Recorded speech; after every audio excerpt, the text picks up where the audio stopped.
So for our next presentation, we're coming here to Wenatchee and Chelan Douglas Community Action Council, and we're going to hear from Alan Walker, the Executive Director. Please give a warm welcome to Alan Walker.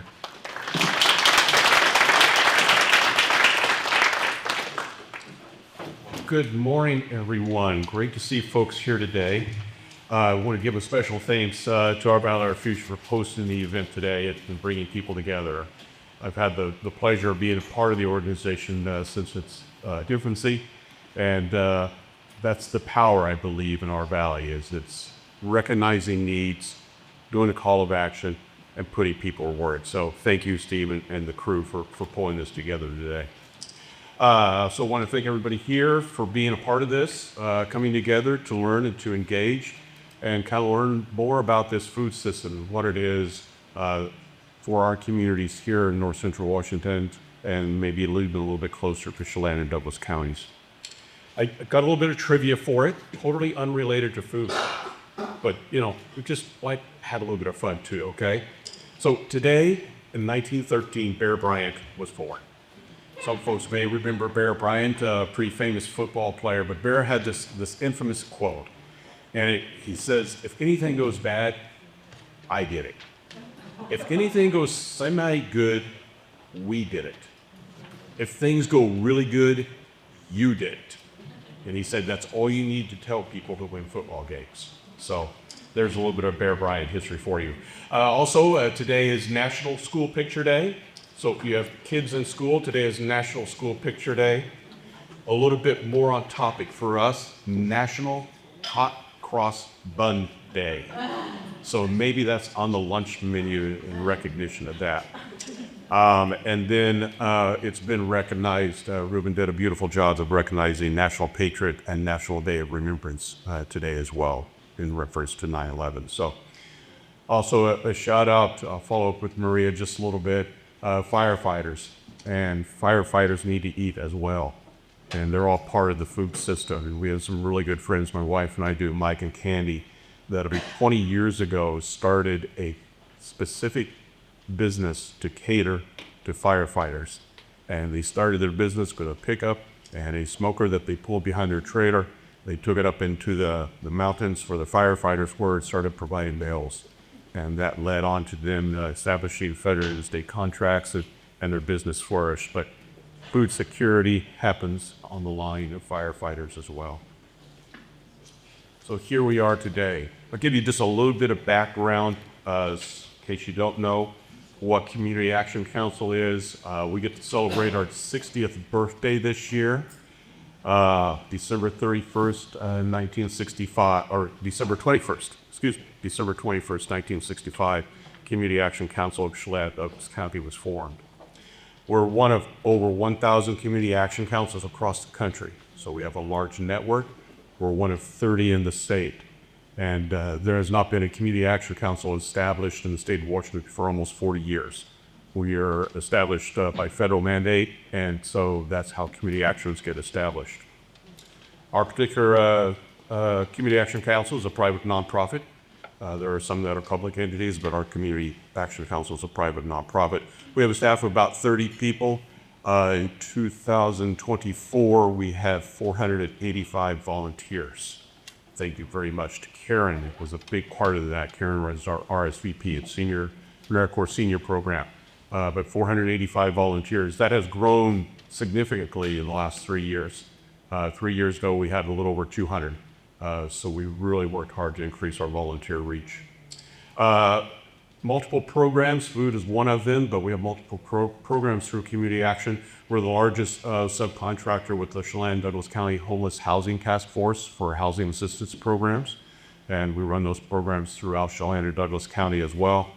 Our weatherization program, extending the life of homes, improving the environment and the health and safety of homes for people. Going in and providing insulation and window sealing and new windows and improving their heating systems, etc. Energy assistance. We help around 1,000 plus households every year with energy assistance, pay their utility bill for them so they can keep their home warm in the wintertime. Literacy program. We tutor around 70 or 80 individuals each year wanting to learn English as a second language. And that's a multitude of languages we see coming in through our door. And that program is pretty much all volunteer driven. We have about 25 or 30 volunteers just dedicated to our literacy program alone. And then our AmeriCorps and AmeriCorps seniors, AmeriCorps program, there's some of you may have heard last spring that was instantly eliminated at the federal level. It's a federal program, and we had about 15 or 18 AmeriCorps members that we had to terminate contracts with on one day, and that was a whole lot of fun.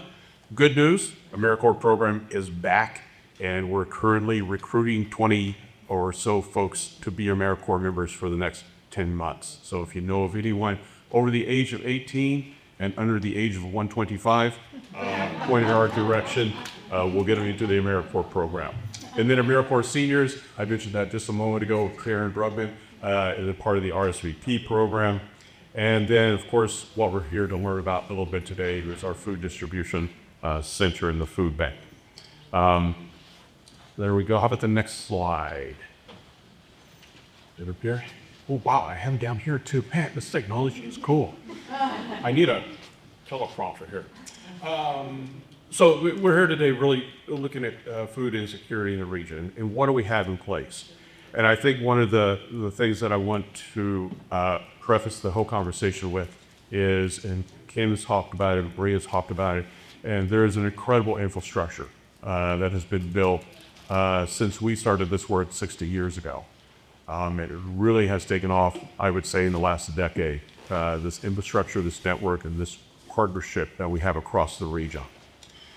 How about the next slide? So our food distribution center. As Kim highlighted, we're a contractor with WSDA, Washington State Department of Agriculture, and also USDA, the U.S. Department of Agriculture. Compliance and accountability is their hammer that controls us, if you will. And we've been contractors with them for decades now. I don't remember how far back it goes, but I think we're into our third or fourth decade that we've had contracts with WSDA for food distribution here. But it has been a rooted program of the organization for 60 years, starting out with USDA in the butter and the milk that was referenced earlier. We also received federal, state and federal local food donations. Last year, 1.6 million pounds that we received, and supported 14 food pantries, about a half a dozen mill sites, senior housing facilities throughout our two-county region here. Just yesterday, we received one of those deliveries of TFAP food that was referenced earlier. 1.5 semi-loads we unloaded yesterday at our facility here in Wenatchee. Around 60,000 pounds of food we took in yesterday. And so when that food comes into us, it's an interesting process. I'm kind of one step removed from all this, okay? Executive director for the whole organization.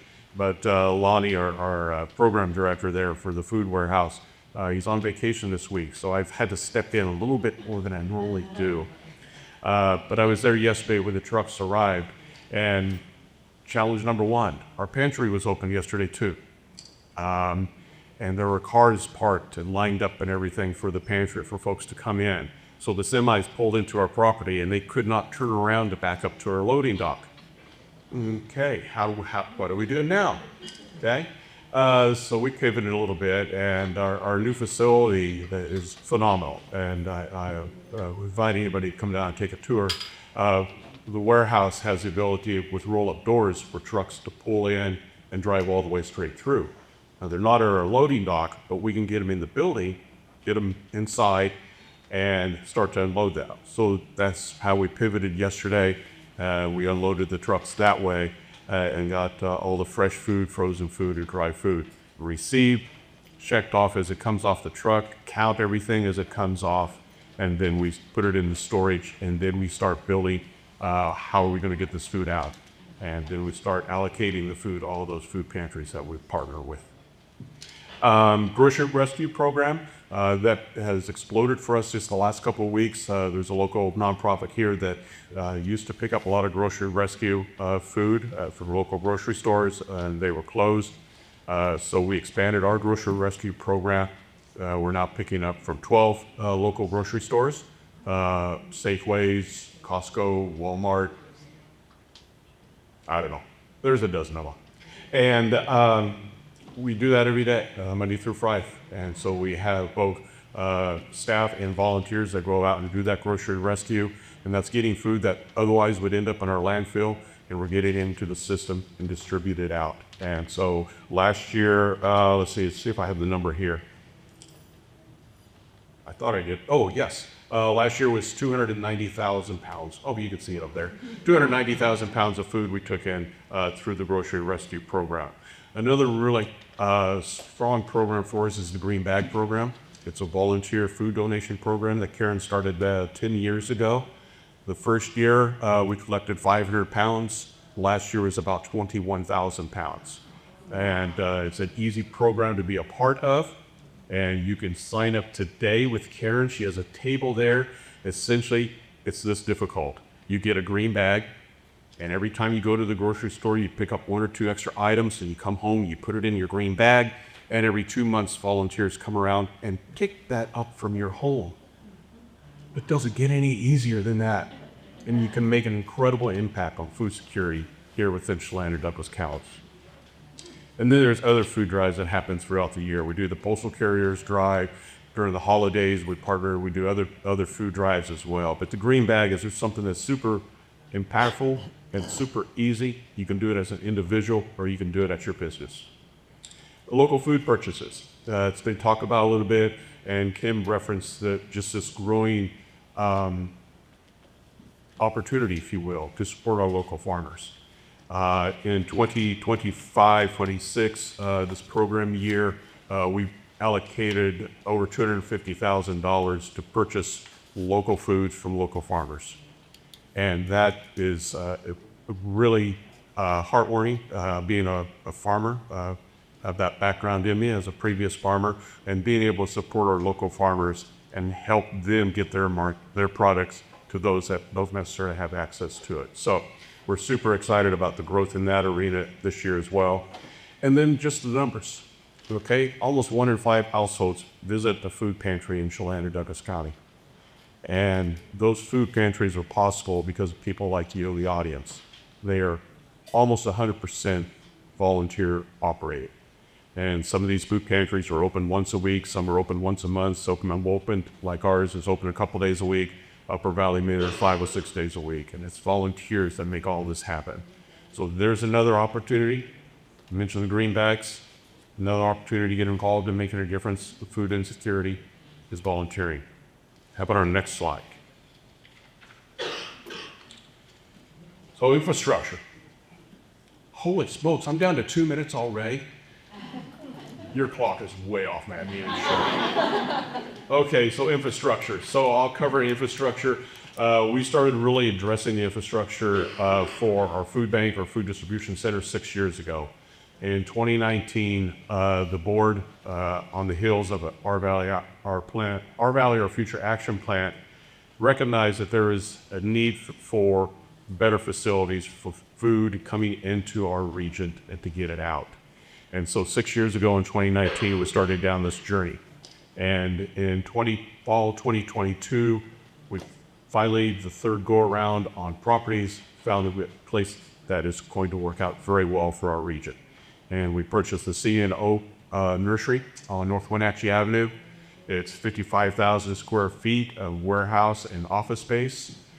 And then May of 23, we closed on that. In May of 23, we started renovations, and we're still at it. But the food pantry opened last summer, so that's the good part. We got our food operations up and running a little over a year ago, and we'll be moving our offices in next month, early part of October, so we're super excited about that. Cafe, another great partner, is buying our existing office building. And then we're also about 50-60% of the way through a commercial kitchen for our region. So excited to be able to provide a commercial kitchen for our farmers to come in and utilize 24/7 is how that will be available. So there's the slide.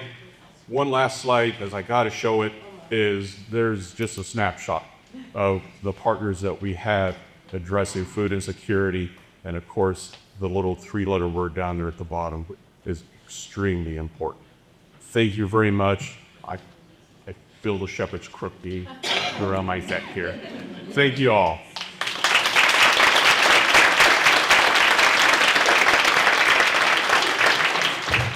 Thank you, Alan. So my question is regarding the food pantries. You mentioned a moment ago that I think several of them, maybe all of them, are only open a week, once a week, once a month. I think you said your own pantry is open 2 days a week. How do we change that so that there's the pantries are open more often, longer hours, and also during times when low-income folks would have access? Yeah, great question. First line up there, that's one of the answers. But the second part of that equation is food supply. You know, we limit our hours because of the food that's available.